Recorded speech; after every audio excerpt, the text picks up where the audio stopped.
O grande pai das mentiras tem múltiplos instrumentos pelos quais procura arruinar as almas dos homens. Ele usa pesos falsos e falsos equilíbrios com o objetivo de enganá-los. Por vezes, ele usa tempos falsos, declarando numa hora que é demasiado cedo para procurar o Senhor e noutra que agora é demasiado tarde. E ele usa quantidades falsas, pois vai declarar que os grandes pecados não passam de pequenos pecados. E para os que confessa serem pequenos pecados, posteriormente ele faz com que eles não sejam nada demais, meras ninharias, praticamente dignos de perdão por si só, de tão pequenos que são. Muitas almas, não tem qualquer dúvida, foram apanhadas nessa armadilha e foram deste modo enlaçadas. Foram desta forma destruídas. Elas se aventuraram no pecado onde pensavam que a corrente era superficial e foram fatalmente iludidos pela sua profundidade. Eles foram arrastados pela força da corrente para aquela queda d'água que é a ruína de tais vastas multidões de almas dos homens. Os mártires santos de Deus têm estado preparados para suportar o mais terrível dos tormentos, ao invés de darem um único passo, por mais pequeno que fosse, para fora da estrada da verdade e da retidão. Olhem Daniel, quando o decreto do rei foi adiante, afirmando que nenhum homem deveria adorar a Deus por um espaço de tempo, ainda assim ele orou 3 vezes por dia, conforme o fazia anteriormente, com a sua janela aberta no sentido de Jerusalém, não temendo a ordem do rei. Por que é que ele não se retirou para um aposento mais interior? Por que ele não orou num quarto fechado? Por que é que ele não terminou com a oração vocal e manteve suas súplicas no seu pensamento e no seu coração somente? Não teria ele sido aceito também em sua oração, da mesma maneira quando ele se ajoelhava, conforme era habitual, com a janela aberta, para todo mundo ver? Mas Daniel julgava que por menor que fosse a ofensa, e por menor que ela pudesse parecer, ele preferia sofrer a morte nas mandíbulas do leão do que provocar a fúria do seu Deus por aquela pequena ofensa, ou levar os homens a blasfemarem o seu nome sagrado, porque o seu servo tinha medo de obedecer ao seu rei, ou ofender o amor do Deus bendito que ele tanto amava. Podemos olhar também para os 3 companheiros de Daniel. O rei Nabucodonosor simplesmente lhes ordenou que se curvassem e adorassem a imagem dourada que ele havia criado. Quão ligeira era a homenagem, seria tão rápido. Um simples ajoelhar e já estava acabado. Uma prostração e eles podiam seguir o seu caminho em segurança. Não era bem assim. Eles não irão adorar a imagem dourada que o rei criou. Eles podem arder por Deus, mas eles não podem virar as suas costas para Deus. Eles podem sofrer, mas eles não irão pecar.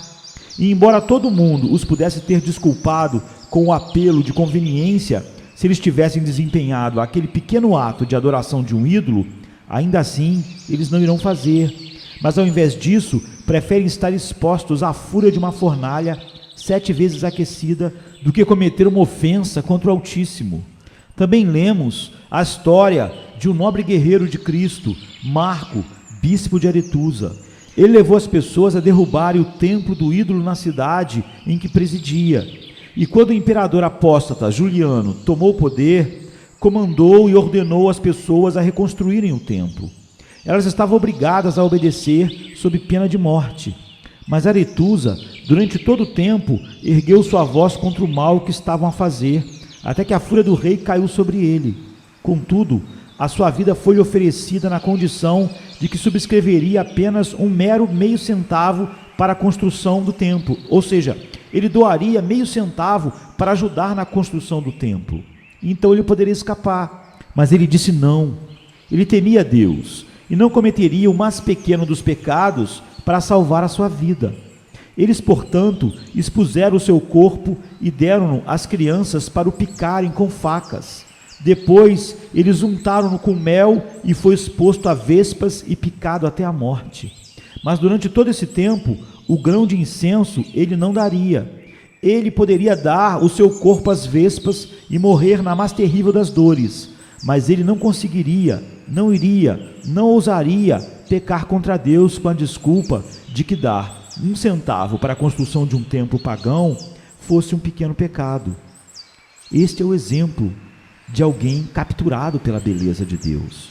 Agora, irmãos e irmãs, se homens assim conseguiram compreender tanto pecado e enxergar tanto pecado em transgressões tão pequenas que os levaria a suportar torturas inconcebíveis ao invés de as cometerem, não haverá, afinal de contas, algo de terrível nas sutis sugestões de Satanás que diz: não é apenas um pequeno? Homens com seus olhos bem abertos para a graça divina e pela graça divina, viram todo o inferno no mais ínfimo dos pecados.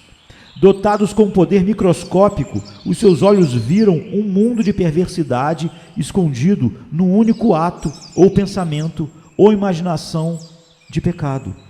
E, consequentemente, eles o evitaram com horror, passaram por e não queriam ter nada a ver com ele.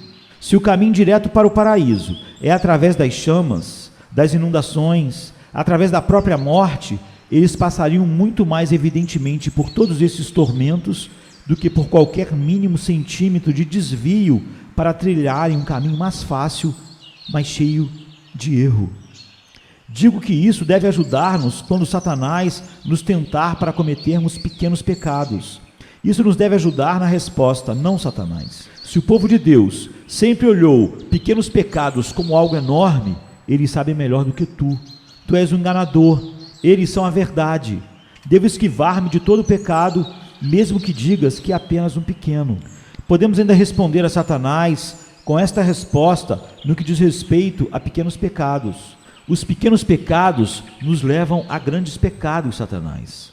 Tu me incitas a cometer uma pequena injustiça, mas eu te conheço, sei quem és, ó tu ímpio. Tu desejas que eu coloque a extremidade fina da cunha.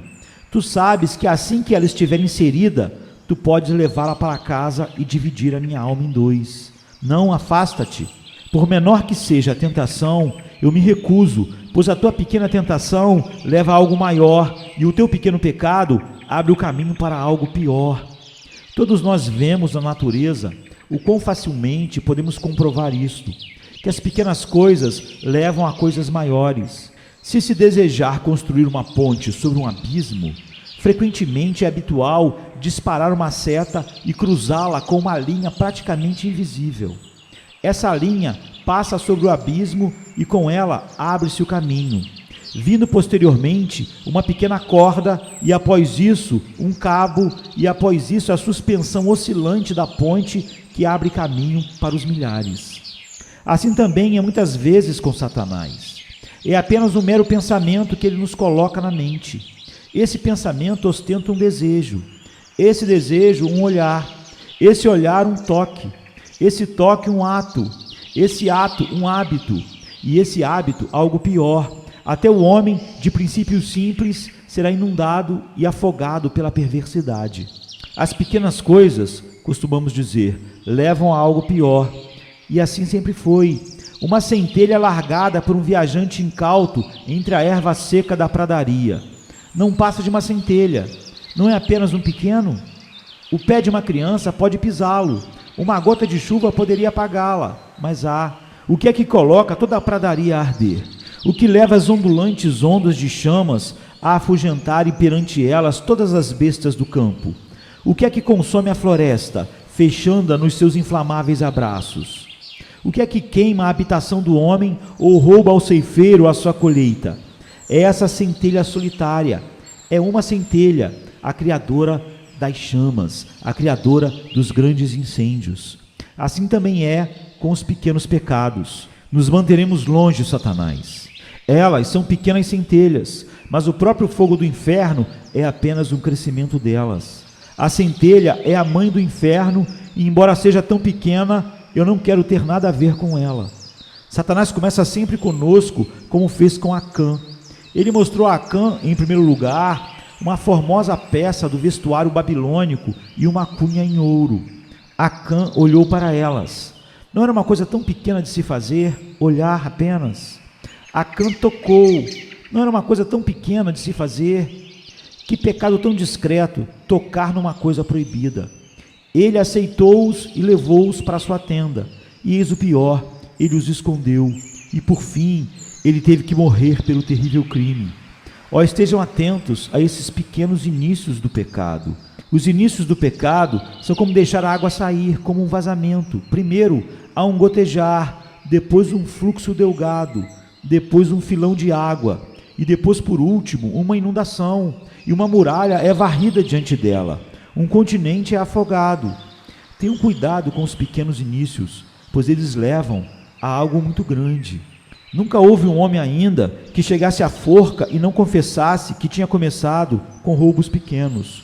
O roubo de um livro na escola, os pequenos furtos, posteriormente, após o seu domínio, levam a juntar-se a uma gangue de ladrões. Após juntar-se à gangue de ladrões, leva a crimes piores e, por fim, o ato foi consumado, o homicídio foi cometido, o que lhe trouxe uma morte vergonhosa numa forca. Os pequenos pecados atuam frequentemente como os ladrões o fazem. Por vezes, os ladrões levam com eles uma criança pequena. Eles colocam a pequena criança numa janela que é demasiado pequena para eles entrarem. E depois que a criança passa, ela abre a porta para que os ladrões entrem. Assim também atuam os pequenos pecados. Eles não passam de pequenos, mas eles se intrometem e abrem a porta para os maiores. Um traidor dentro do acampamento pode ser apenas um anão, e, no entanto, pode ir e abrir os portões da cidade e deixar entrar todo um exército. Temam o pecado, por menor que ele seja, temam-no. Vocês não podem ver tudo o que ele contém. Ele é a mãe de 10.000 desgraças. A mãe da desgraça, dizem eles, é tão pequena como um ovo de inseto. E certamente o mais pequeno dos pecados tem 10.000 desgraças a dormir dentro dele. Agostinho dá uma imagem de quão longe os homens irão quando outrora já iniciaram o pecado. Havia um homem que, numa discussão, declarou que o diabo fez as moscas. Bem, disse o homem com quem ele estava a discutir, se o diabo fez as moscas, então é pouco mais que dizer que o diabo fez os vermes. Bem, disse o outro, eu acredito. Bem, disse o homem, se o diabo fizesse os vermes, como é que sabes que ele também não fez os pássaros pequenos? Bem, disse o outro, é provável que tenha feito.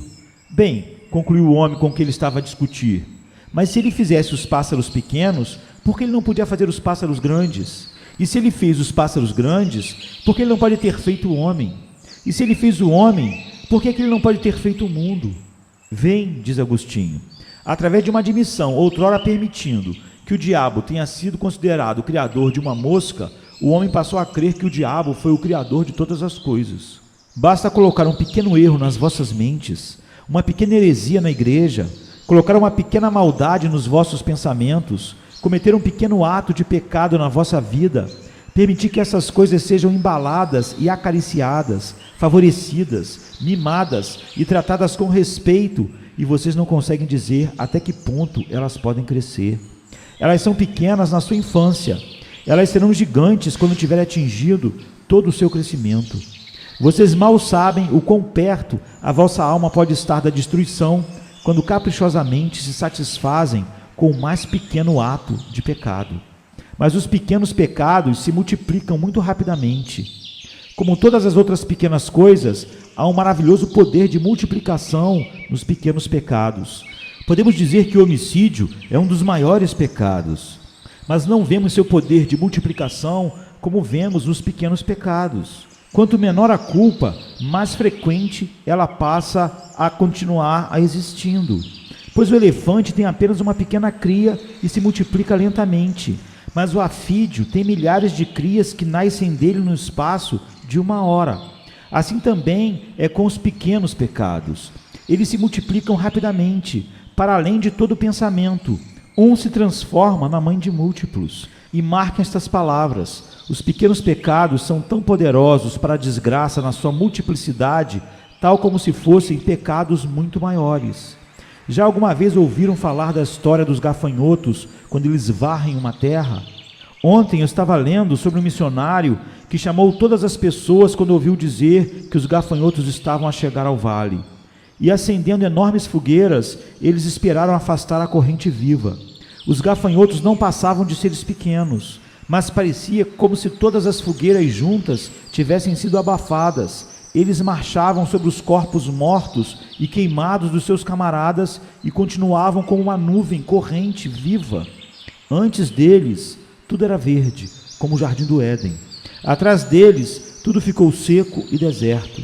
As vinhas foram dizimadas, as árvores perderam todas as suas folhas e estendiam os seus ramos nus para o céu, como se o inverno as tivesse despedido da sua folhagem. Não havia nessa altura nada que fosse, nem uma única réstia de rama de erva alguma, ou ramo na árvore, que até um bode pudesse comer. Os gafanhotos fizeram tudo isso e deixaram uma devastação total no seu caminho. Por que isso?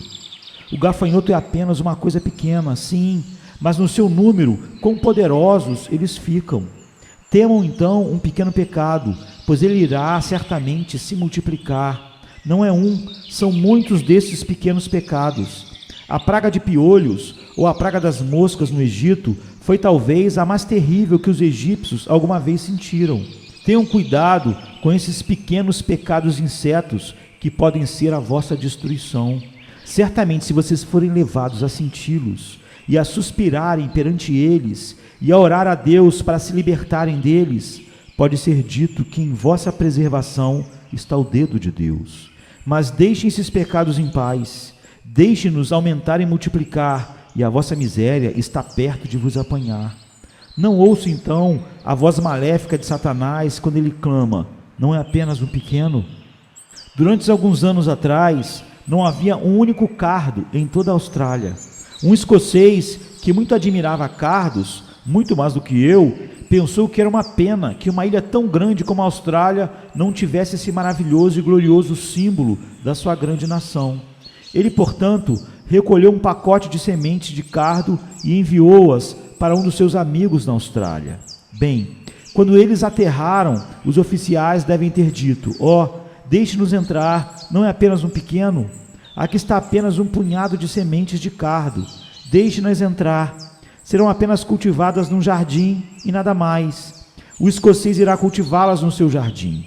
Eles consideraram-na uma fina flor, sem dúvida. Deixe-na entrar. Não passa apenas de algo que se destina a entretê-los. Sim, era apenas um pequeno. Mas agora, todos os distritos desse país estão cobertos com ele e transformou-se na peste praga do agricultor. Era um pequeno, mas havia esse grande poder naquelas sementes, e elas cobriram aquela grande e enorme ilha. Era algo que, mesmo que se tornasse mal, parecia pequeno, mas se tornou um grande mal. Se tivesse sido um grande mal desde o início, todos os homens teriam sido colocados a trabalhar para o destruir. Este pequeno mal não será erradicado, e nesse país pode dizer-se até o dia do juízo final: nunca mais a Austrália vai estar livre dos cardos. E agora mais espinhos e mais cardos eles vão trazer adiante. Feliz teria sido se o navio que trouxe essa semente tivesse naufragado. Não há bênção nenhuma para os nossos conterrâneos do outro lado do mundo, mas apenas uma vasta maldição. Tenham cuidado com a semente do cardo. Os pequenos pecados são como ela. Tenham cuidado, pois eles não podem ser admitidos no vosso coração. Se esforcem para se esquivarem deles assim que Satanás os apresentar. Ide, procurei pela graça de Deus e do seu Espírito, do Espírito Santo, para mantê-los afastados. Pois se não o fizerdes, esses pequenos pecados irão se multiplicar tão rapidamente que serão a vossa ruína e destruição. Os pequenos pecados, afinal de contas, se olharem para eles de outra forma, são grandes. Um pequeno pecado envolve um grande princípio. Suponho que amanhã os austríacos enviassem um pequeno grupo de homens para a Sardenha. Se eles enviam apenas uma dezena, seria igual a uma declaração de guerra. Pode ser dito: não é apenas um muito pequeno número de soldados que nós enviamos?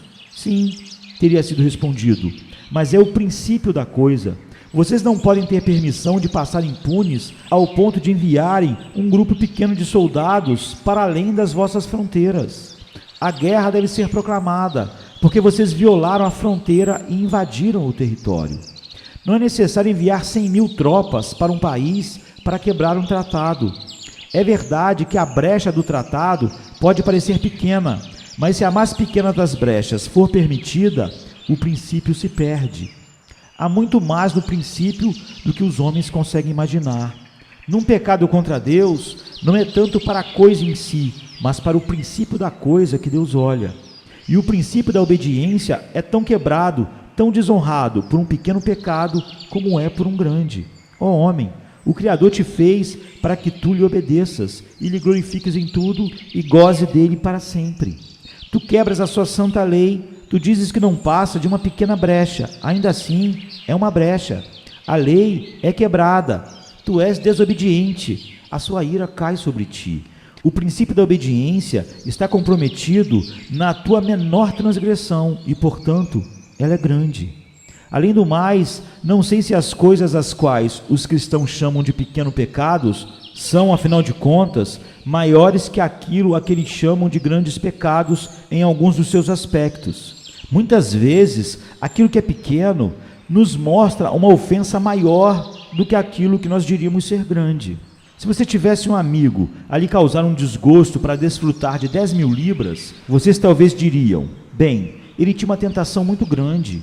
É verdade que ele cometeu esse erro, mas ainda assim ele me enganou com algum propósito. Mas suponham que o vosso amigo te traísse, maltratasse e afligisse você por 1 centavo. O que é que vocês pensariam disso? Isso é devasso, diriam vocês. Este homem fez isso por pura maldade contra mim. Agora, se Adão tivesse sido negado pelo seu Criador a todo o paraíso e tivesse sido colocado num deserto rochoso, não acho que se ele tivesse tomado todo o paraíso para ele, houvesse um pecado maior do que quando ele foi colocado no meio do jardim. No jardim, ele simplesmente roubou uma fruta de uma árvore proibida. A transgressão envolveu um grande princípio, porque ele fez isso arbitrariamente. Ele tinha tão pouco a ganhar e tinha tanto a perder quando desonrou a Deus. Mesmo assim desonrou. Era como se Deus nada valesse para ele. Deus deveria valer tudo, todo o jardim, mas na verdade Deus não valia para ele com esse ato nem uma fruta, nem um fruto.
Take me